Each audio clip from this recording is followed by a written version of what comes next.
안녕하세요. 하루 필수 말씀 충전 하필 큐티 조종환입니다. 오늘 함께 나눌 하나님 말씀은 이사야서 42장 1절에서 25절까지 말씀입니다. 나의 종을 보아라. 그는 내가 붙들어주는 사람이다. 내가 택한 사람, 내가 마음으로 기뻐하는 사람이다. 내가 그에게 나의 영을 주었으니 그가 문 민족에게 공의를 베풀 것이다. 라고 이렇게 말씀하고 계십니다.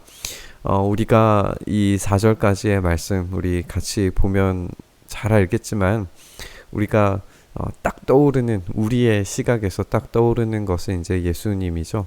예수님께서 이렇게 하나님께서 택하신 사람으로서 하나님이 나의 마음에 기뻐하는 자라라고 그렇게 변화산에서 또 세례 받으실 때 말씀하셨던 것처럼 이게 이제 가장 탁월하게 맞는 인물은 예수 그리스도밖에 없다는 사실을 우리가 알고 있어요. 그러나 우리가 이 말씀을 이제 처음 접했던 이사야의 글을 처음 접한 사람들은 아마도 이 사람을 이제 고레스로 떠올리기 쉬웠을 겁니다.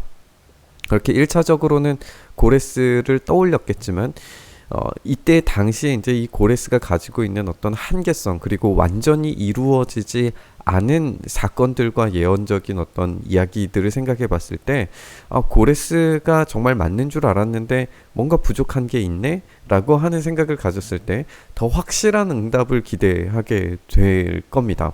이런 이렇게 역사적인 사건 가운데에서 하나님께서 그 조금씩 보여주시는 의미의 어떤 중첩들이 이루어졌을 때 마침내 최종적인 모습 가운데에서 이 예언들이 확실하게 이루어지는 것들을 발견을 하게 되잖아요. 이렇게 어떤 말씀이 점차 점층적으로 쌓여지고 이루어지고 완성되어서 최종적인 이 말씀의 완성이 예수 그리스도 안에서만 이루어진다는 것을 우리가 기억했으면 좋겠습니다. 그래서 1차적으로는 고레스였을지 모르지만 우리가 최종적으로 이 말씀들이 온전하게 이루어지는 것은 예수 그리스도십니다. 그리고 이 말씀이 예수 그리스도를 통해서 완성되었던 것처럼 우리가 앞으로 살펴보게 될 최종적인 예언의 완성 또한 예수님께서 다시 오실 때에만 확실하게 이루어진다는 사실도 우리가 기억을 했으면 좋겠습니다.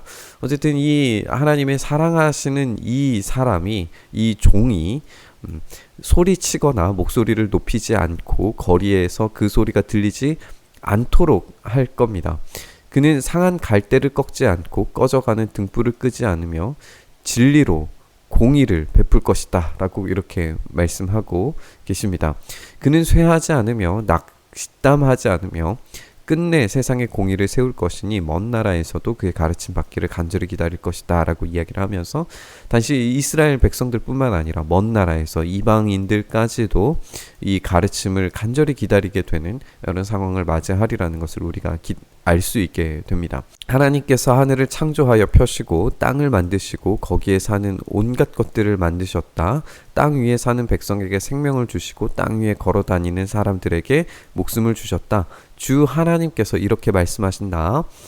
나 주가 의를 이루려고 너를, 아까 말한 이 하나님의 종이죠, 너를 불렀다. 내가 너의 손을 붙들어주고 너를 지켜주어서 너를 백성의 언약과 이방의 빛이 되게 할 것이니 내가 눈먼 사람의 눈을 뜨게 하고 감옥에 갇힌 사람을 이끌어내고 어두운 영창에 갇힌 이를 풀어주겠다. 이것이 이제 예수님께서 하셨던 어떤 사역의 기초였음을 우리가 누가복음을 통해서 알고 있습니다.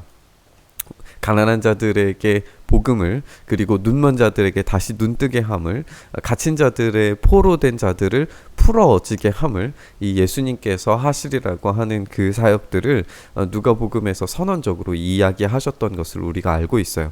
그러니까 이런 말씀의 완성이 예수 그리스도를 통해서 어떻게 발현되었는지에 대해서 우리가 기억하고 묵상하는 것은 굉장히 중요합니다. 그러니까 1차적으로 이 말씀을 받아들었던 사람들과 그것을 완성시킨 어떤 단계에서의 모습은 차이가 있다는 사실도 우리가 알게 되는 거죠. 이런 완성을 우리 예수님께서 이루셨기 때문에 확실한 약속은 예수 그리스도를 통해서만 온다는 사실도 우리가 기억을 하는 게 좋겠습니다. 나는 주다. 이것이 나의 이름이다. 나는 내가 받을 영광을 다른 사람에게 넘겨주지 않고 내가 받을 찬양을 우상에게 양보하지 않는다라고 이야기하시면서 이 확실한 경배의 대상이 오로지 하나님밖에 없다는 사실을 우리가 알게 됩니다. 전에 예고한 일들을 다 이루어지게 하시고 새로 일어날 일들을 또 예고하고 계십니다. 그 일들이 일어나기 전에 내가 너희에게 일러주는데 이 하나님의 약속하신 이 종이 그 일들을 행하시리라고 하는 것을 우리가 알게 되는 거죠. 이렇게 새 노래로 주님을 찬양해야 됩니다. 땅끝에서부터 그를 찬송해야 됩니다. 항해하는 사람들, 바닷속에 사는 피조물, 섬들, 거기에 사는 주민들, 그러니까 모든 우주적인 모든 존재물들이 함께 하나님을 찬양해야 됩니다. 광야와 거기 사는 성읍들, 게달 사람들, 사는 부락들, 소리를 높여라. 셀라의 주민들아, 기쁜 노래를 불러라. 산 꼭대기에서 크게 외쳐라. 여기에서 이제 말하는 모든 것들이 이제 우주 전체가 창조, 피조 세계 전체가 하나님을 찬양해야 된다라고 하는 이야기입니다. 주님께 영광을 돌리라. 주님을 찬양하는 소리가 섬에까지 울려 퍼지게 하여라. 땅끝까지 이루어지게 해라. 주님께서 용사처럼 나서시고 전사처럼 용맹을 떨치신다. 전쟁의 함성을 드높이 올리시며 대적들을 물리치신다 라고 이렇게 이야기를 하면서 이 승리의 왕이신 하나님의 이 개선의 모습을 우리가 볼 수 있게 됩니다. 내가 오랫동안 조용히 침묵을 지키며 참았으나 이제는 내가 숨이 차서 헐떡이는 해산하는 여인과 같이 부르짖겠다. 참을 수 없는 하나님의 발현되는 그 능력과 그 역사 가운데 일하심을 보여주시겠다라고 하는 이야기입니다. 큰 산과 작은 산을 황폐하게 하고 그 초목들을 모두 시들게 하겠다. 강들을 사막으로 만들겠고 호수를 말려버리겠다. 눈먼 나의 백성. 여기에 이제 중요한 개념이 등장을 하게 되는데 하나님께서 침묵하시는 것 같지만 말씀하고 선언하고 계시고 이 모든 어떤 심판의 사건들을 지금 하시리라고 하는 메시지잖아요. 그런데 백성들은 어떤 상태냐 하면 눈먼 상태입니다. 그리고 이 눈먼 상태의 백성을 인도할 것인데 그들이 한 번도 다니지 못한 길로 보지 못했기 때문에 다니지 못했던 길인 거죠. 그리고 내가 그들 앞에서 암흑을 광명으로 바꾸고 거친 곳을 평탄하게 만들겠다. 이것은 내가 하는 약속이다. 반드시 지키겠다라고 이야기를 하시면서 이 빛 되신 주님의 어떤 나타나심을 우리가 발견을 하게 되는데 이 눈먼 백성이기 때문에 어떤 길을 가야 되는지 어떤 선택을 해야 되는지 역사 가운데 어떤 일들이 지금 일어나고 있는지에 대해서 전혀 개념이 없는 상태입니다. 그런 눈먼 백성들을 이끌어내시겠다라고 하는 이런 이야기인 거죠. 깎아 만든 우상을 믿는 자와 부어 만든 우상을 보고 우리의 신들이십니다 라고 하는 말하는 자들은 크게 수치를 당하고 물러갈 것이다 라고 이렇게 이야기를 하고 있습니다. 이 깎아 만든 우상과 이 눈먼 나의 백성이 지금 연결되고 있다는 사실을 우리가 주목해서 보셨으면 좋겠어요. 이 부어서 만든 우상은 눈의 모양을 그려냈을지는 모를지언정 그 우상은 보는 기능이 전무합니다. 실제로 볼 수가 없어요. 말을 할 수도 없죠. 들을 수도 없습니다. 이런 어떤 오감적인 작동이 부어 만든 존재에서는 전혀 발현되지 않는데 그것들을 섬김으로 말미암아서 섬기는 그런 사람들은 눈먼 자가 되고 우상처럼 귀가 들리지 않는 존재가 되고 말할 수 없는 존재가 돼버리고 맙니다. 그러니까 자기가 섬기는 대상에 따라서 그 대상을 완전히 닮아가는 것을 우리가 발견하게 돼요. 우상을 믿는 자들은 볼 수도 들을 수도 말할 수도 없습니다. 그렇기 때문에 이스라엘 백성들이 지금 어떤 상태에 지금 빠져 있냐 하면 그들은 귀가 먹은 자들이에요. 눈먼 자들아 환하게 보아라 라고 이야기를 하면서 귀가 먹고 눈이 먼 이 우상과 닮아 있는 모습의 이스라엘 백성들이 지금 듣고 다시 보아야 됩니다. 그러기 위해서는 우상이 아니라 다시금 하나님을 섬기는 그런 모습으로 나아가야 됩니다. 누가 눈이 먼 자냐? 누가 나의 종이 아니냐? 누가 귀 먹은 자냐? 내가 보낸 나의 사자가 아니냐. 그러니까 여기에서의 이 종과 나의 사자라고 하는 것은 이제 이스라엘 백성들이 되겠죠. 그리고 이스라엘 백성에게 보낸 어떤 선지자들이 될 겁니다. 이사야가 우리가 6장에서 자신이 입술이 부정한 자라라고 이렇게 말하면서 자기가 도무지 하나님의 말씀을 대언하고 선언할 수 없는 존재라고 하는 자기 인식을 가졌던 것처럼 이스라엘 사람들이 이런 볼 수 없는 존재, 말할 수 없는 존재, 들을 수 없는 존재라는 사실이에요. 이스라엘 백성들은 열국 가운데 제사장의 역할들을 감당해야 됐고 하나님께서 만드신 피조물로서 가장 탁월한 어떤 역할들을 수행했어야 됨에도 불구하고 그들이 부어 만든 우상을 닮아감으로 말미암아서 볼 수 없는, 들을 수 없는, 말할 수 없는 존재가 되어버렸다라고 하는 그런 사실입니다. 누가 눈먼 자냐? 주님과 언약을 맺은 자가 아니냐? 이스라엘 백성이라는 이야기죠. 누가 눈이 먼 자냐? 주님의 종이 아니냐? 그 많은 것을 보았으나 마음에 새기지 않았다. 하나님께서 그렇게 출애굽을 통하여서 그리고 또 수많은 일들을 통하여서 자신의 백성들에게 하나님께서 전적인 통치자이심을, 왕이심을 드러내 보이셨지만 이스라엘 백성들은 그것을 보았음에도 불구하고 마음에 새기지 않았어요.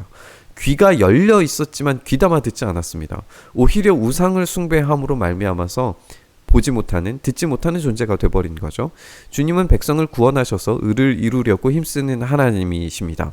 그래서 주님께서는 율법과 교훈을 높이셨고 백성이 율법과 교훈을 존중하기를 바라셨어요. 그래서 이런 존재가 되었을 때 참되게 보고 듣는 존재가 되었을 겁니다. 그러나 이스라엘 백성들은 이 율법과 교훈을 제대로 따라가지 않고 우상을 닮음으로 말미암아 보는 기능과 듣는 기능이 완전히 실패해버린 거죠. 그래서 그 결과 때문에 보지 못하고 듣지 못했기 때문에 우상을 닮아 버렸기 때문에 그의 백성은 약탈과 노략을 당했고 그들은 모두 구덩이 속에 갇혀 있고 감옥에 갇혀 있습니다. 그들이 약탈을 당하였으나 구하는 자가 없고 노략을 당했지만 노략자들에게 돌려주어라 하고 말해주는 자가 없습니다. 너희 가운데 누가 이 일에 귀를 기울이겠느냐? 누가 앞으로 일어날 일을 주의하여 듣겠느냐? 이제 누가 이 이야기를 듣고 지금 당장에 자신의 행동을, 자기의 마음을 고쳐서 하나님의 율법과 가르침에 자신의 삶을 헌신해서 되돌이켜서 다시금 하나님의 그 통치를 받아 누릴 자가 과연 누구냐는 거예요. 야곱이 노략을 당하게 버려둔 이가 누구였으며 이스라엘을 약탈자에게 넘겨준 이가 누구였느냐? 바로 주님이 아니시냐. 그렇기 때문에 지금 당장 듣고 지금 당장 제대로 보고 이 일들을 행하실 하나님께 돌아오라라고 하는 이야기입니다. 우리가 주님께 죄를 지었기 때문에 백성이 주님의 길로 걸으려 하지 않았으며 그의 법을 순종하지 않았기 때문에 주님께서 불타는 진노와 참혹한 전화를 이스라엘 위에 쏟으셨다. 사방에서 불이 야곱을 덮었으나 이것이 무슨 일인지 알지 못했고 불이 그를 태웠으나 아무도 깨닫지 못했어요. 왜냐하면 그들은 보지 못하고 듣지 못하는 존재가 되었기 때문에 그렇습니다. 우리가 하나님의 심판이 우상을 태워버리실 부정한 것들을 태워버리시는 일들이라면 이 우상을 닮아버린 이스라엘 백성들 또한 마찬가지의 심판을 받게 되리라는 것을 자연스럽게 알게 됩니다. 그러니까 하나님께서 그 우상을 치우듯이 보지 못하고 듣지 못하는 존재를 닮아버린 그들을 제거하시는 일들은 당연한 거예요. 그렇기 때문에 이제 그 심판의 일들 그리고 회복의 일들이 선언되고 있는 이 시점 가운데에서 제대로 보고 제대로 듣는 존재가 누구인가? 그래서 참되게 돌이켜서 하나님께 나아갈 자가 누구인가를 지금 질문하고 있습니다.